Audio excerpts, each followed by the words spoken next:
আপনার মোবাইলে কল এলে আপনার মোবাইলে ইন্টারনেট বন্ধ হয়ে যায়, অথবা আপনার মোবাইলে আপনি যখন কারোকে কল করবেন তখনও আপনার মোবাইলে ইন্টারনেট বন্ধ হয়ে যায়। তো এরকম প্রবলেম অনেকের মোবাইলের মধ্যে হয়ে থাকে। তো এই প্রবলেমটাকে কিভাবে ঠিক করবেন সেটা দেখাবো আপনাকে এই ভিডিওটার মধ্যে। আপনাকে বেশি কিছু করতে হবে না, শুধু সেটিংয়ে গিয়ে আপনাকে কিছু সেটিং করতে হবে। ওই সেটিংগুলো করে নেবার পর আপনার মোবাইলে যে এই প্রবলেমটি হয়, কল এলে ইন্টারনেট বন্ধ হয়ে যায় অথবা কারোকে কল করলেও ইন্টারনেট বন্ধ হয়ে যায়, এই প্রবলেমটি আপনার মোবাইলে সলভ হয়ে যাবে। তো আপনি কি জানতে চান ওই সেটিংটা কি? তো তার জন্য আপনাকে এই ভিডিওটা দেখতে হবে। তো আমি মহিন্দ্র, আর আপনারা দেখছেন মহিন্দ্র টেক নিউজ চ্যানেল। আর যারা যারা নতুন এই চ্যানেলে এসেছেন তারা এই চ্যানেলটিকে সাবস্ক্রাইব করে দিন। তো আপনার মোবাইলে যদি কল এলে ইন্টারনেট বন্ধ হয়ে যায় অথবা যদি কারোকে কল করো তাও যদি আপনার মোবাইলে ইন্টারনেট বন্ধ হয়ে যায়, তাহলে ওটাকে ঠিক করার জন্য আপনাকে চলে যেতে হবে আপনার মোবাইলের সেটিংয়ে।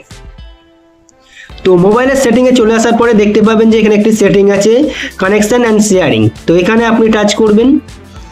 তো এখানে টাচ করার পর নিচের দিকে আসবেন। তো নিচের দিকে এলে দেখতে পাবেন যে একটি সেটিং আছে, reset wifi mobile network and Bluetooth. তো এখানে আপনি টাচ করবেন। তো এখানে টাচ করলে দেখতে পাবেন যে এখানে তিনটি সেটিং আছে, wifi, mobile data and Bluetooth.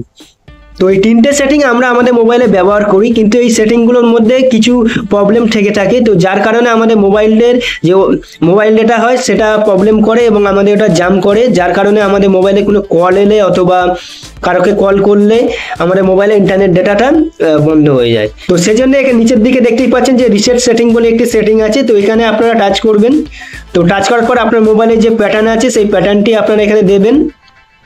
তো প্যাটার্নটি দেওয়ার পরে দেখতেই পাবেন যে এখানে রিসেট বলে একটি অপশন আছে এবং তারই নিচে ওকে আছে। তো এখানে এটা আপনারা ওকে করে দেবেন। তো ওকে করে দিলে কি হয়, আপনার মোবাইলে যে নেটওয়ার্ক যে ইস্যুস আছে বা প্রবলেম আছে এগুলো আপনার মোবাইলে রিসেট হয়ে যাবে এবং এগুলো নতুনভাবে আপনার মোবাইলে ফের চলতে থাকবে। তো সেজন্য এটিকে রিসেট করে দেবেন। তো এরপরে এখান থেকে আপনারা ব্যাক করে নেবেন।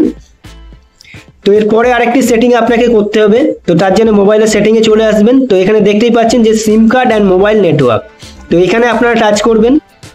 তো এখানে টাচ করার পরে আপনার মোবাইলে যদি দুটো সিম থাকে তো দুটো সিম এখানে শো করবে। তো যে সিমে আপনার মোবাইলে যে ইন্টারনেট প্রবলেমটি হচ্ছে তো সেই সিমে আপনি টাচ করবেন। তো সেই সিমে টাচ করার পরেতে তো নিচের দিকে একটি সেটিং আছে, দেখতে পাবেন যে অ্যাক্সেস পয়েন্ট নেম। তো এখানে আপনি টাচ করবেন। এখানে টাচ করলে দেখতে পাবেন যে আপনার মোবাইলে একটি এপিএন আগে থাকতে দেওয়া আছে। তো এখানে আপনাকে নতুন এপিএন বানাতে বলবো না, এখানে শুধু আপনি যে এপিএনটি আছে সেই এপিএনে আপনি টাচ করবেন। তো এই এপিএনে টাচ করার পরে একদম নিচের দিকে আসবেন। তো নিচের দিকে এলে ব্যারিয়ার বলে একটি সেটিং আছে। তো এখানে আপনি টাচ করবেন।